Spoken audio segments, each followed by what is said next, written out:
Welcome back to Olympus Critics. Make sure you like and subscribe to the channel. Leave a like for that, and that does help the channel grow. So we got to talk about the elephant in the room, the situation that's been circling around social media surrounding Fantastic Four: The First Steps, which a lot of us have been waiting for this movie.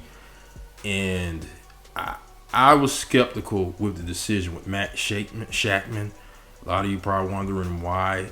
And Vanessa Kirby, she had some comments towards Invisible Woman, especially the doormat comment she made. None of us have never thought that she was a Invisible Woman, that is a doormat. I did read what they said. I read what they had to say, him and her and Joseph Quinn and Matt Shackman, and I disagree. I don't like where this is heading. None of us has never thought that Invisible Woman was a doormat. She's a powerhouse. We love that feminine energy that she gives off. I think Jessica Alba, she did a great job. Even though the movies sucked, I like what she gave to the character, and I hope we get something similar to that, but it doesn't sound like we're going to get that, especially coming from a director like Matt Shackman. Now, a lot of you probably wondering why I have these feelings towards him is because I seen Legacy of Monsters, which he was heavily a part of, and that was very female dominant. I mean, the only male character I think that was strong was probably Wyatt Russell and his father, of course, Kurt Russell, were the only strong males of that series. But it was very female dominant. The rest of the men just seemed like some goofballs, some dummies, and the women took the lead in the forefront. I don't want that with Susan Storm. I don't. I want her to be her feminine self, and she's no doormat. She's a powerhouse, but I still want her to be that person, which we saw in the trailer, like she was there for the thing and all that. I want that version. I don't want her to be on that time what we saw in Legacy of Monsters. If you haven't seen that series, go check it out. If you liked it, that's not what drew me out of the series. All the retconning of the story of the MonsterVerse kind of took me out of that series, but I did notice that it was very female dominant.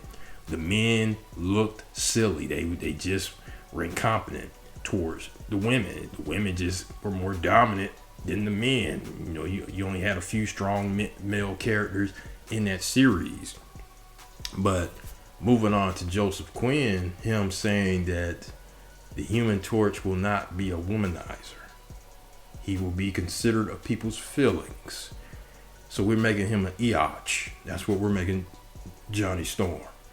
Why are we doing this? That's how you build his character development. Why would you take that away from this character? Like, this is really reminding me of when the creators, I don't know if that was the reason why they loved, but the creators of the live action Avatar, the Last Airbender, where we saw what they did to Katara and Sokka. Sokka wasn't a sexist. They took that away from him. They took that character development away from that character, and to Katara was a girl boss. Like, she wasn't this humble, feminine girl that we saw in the series. She was just so arrogant. And I'm like, who is this? What is this?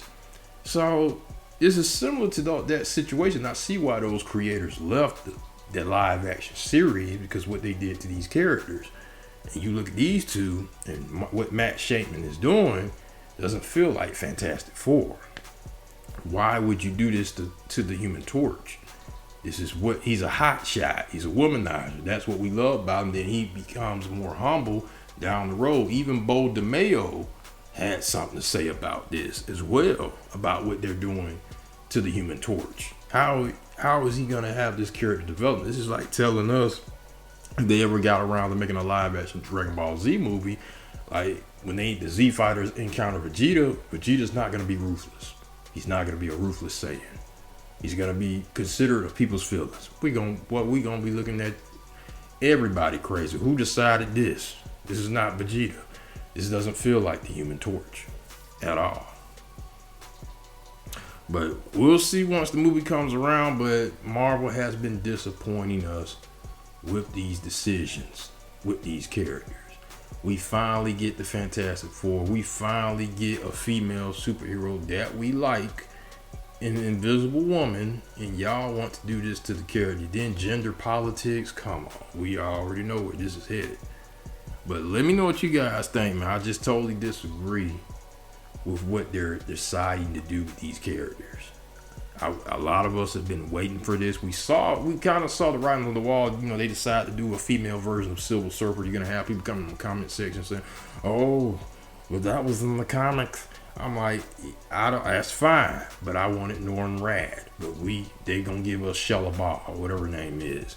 We wanted Norrin Rad as the Silver Surfer. But you're saying we're gonna go with the female version. We want the Human Torch, but he's not gonna be a womanizer. He's gonna be a simp, a eotch. We want the feminine, powerhouse, lovable, invisible woman, but we're gonna make her a girl boss, and she's a politician. I'm like, come on, man. Let me know what you guys think, man. I'm truly disappointed when I heard this news. But let me know what you guys think. I'll get you guys later.